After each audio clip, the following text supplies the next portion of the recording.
After the destruction of World War I, the world wanted change. India, ruled by Britain for a long time, felt this too. The war changed India. Indian soldiers fought bravely for Britain, hoping for more freedom in return. Their sacrifices made them want to rule themselves, and this feeling of nationalism grew throughout India. During this time, two important groups emerged: the Indian National Congress and the All India Muslim League. These groups had different beliefs and ways of doing things, but both played a big part in shaping India's future.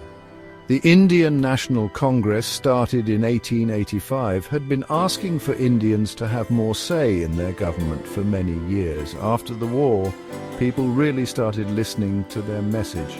Meanwhile, the All India Muslim League, formed in 1906, wanted to protect the rights of Indian Muslims. At first they wanted Muslims to have separate votes, but later they started asking for a separate country for Muslims.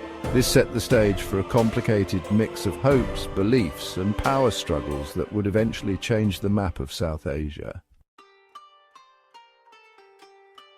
The Indian National Congress, with its dream of a united and free India, became very powerful in the early 1900s. Important leaders like Mahatma Gandhi, Jawaharlal Nehru, and Sardar Vallabhbhai Patel joined the Congress. Together, they inspired millions of Indians to fight for Swaraj, which means complete independence. Gandhi believed in peaceful resistance called Satyagraha. This idea resonated with many people, turning the fight for freedom into a moral fight against colonialism. Gandhi led the non-cooperation movement from 1920 to 1922. Millions of Indians boycotted British goods, institutions, and laws. This movement shook British rule, showing how strong peaceful resistance could be. In 1930, Gandhi led thousands on a 240-mile salt march to protest against the British salt tax.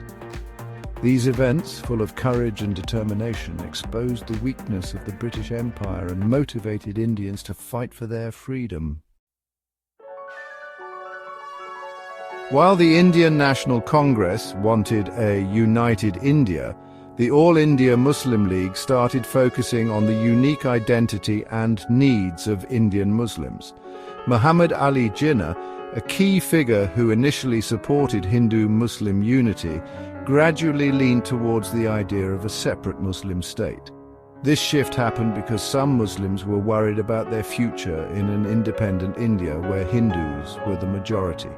In 1916, the Congress and the League briefly came together and signed the Lucknow Pact.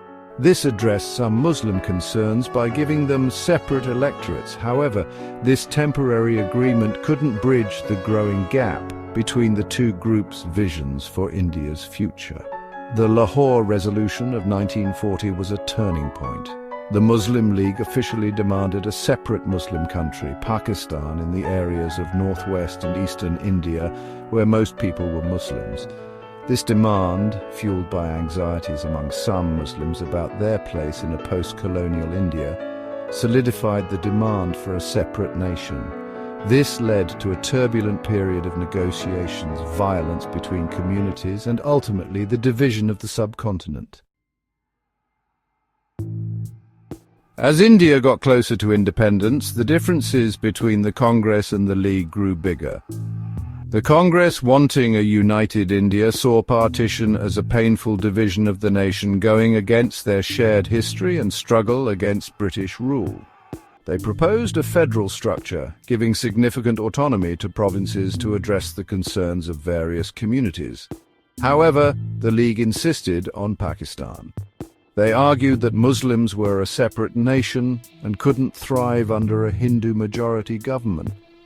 Talks between the two parties, often with the British trying to help, couldn't bridge the gap. The lack of trust and the rise in violence between Hindus and Muslims made things worse. The terrible Calcutta riots of 1946, followed by similar outbreaks in other parts of India, showed how bad the future could be without a peaceful solution. The partition of India, once unthinkable, became more and more likely.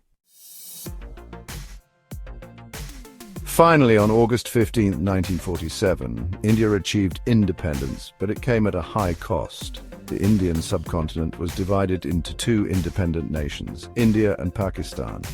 This caused one of the largest mass migrations in history. Millions of Hindus, Muslims, and Sikhs had to leave their homes, and many lives were lost in the violence that followed. The birth of these two nations was a mix of hope and bloodshed. It reminded everyone about the complexities of identity, religion, and nationhood.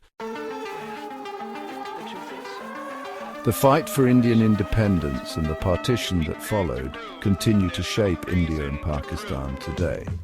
India, a secular and democratic nation, became the world's largest democracy. Pakistan, founded as an Islamic republic, has faced political instability and its own challenges. These two nations, connected by history but separated by borders, still have a complex relationship with both cooperation and conflict.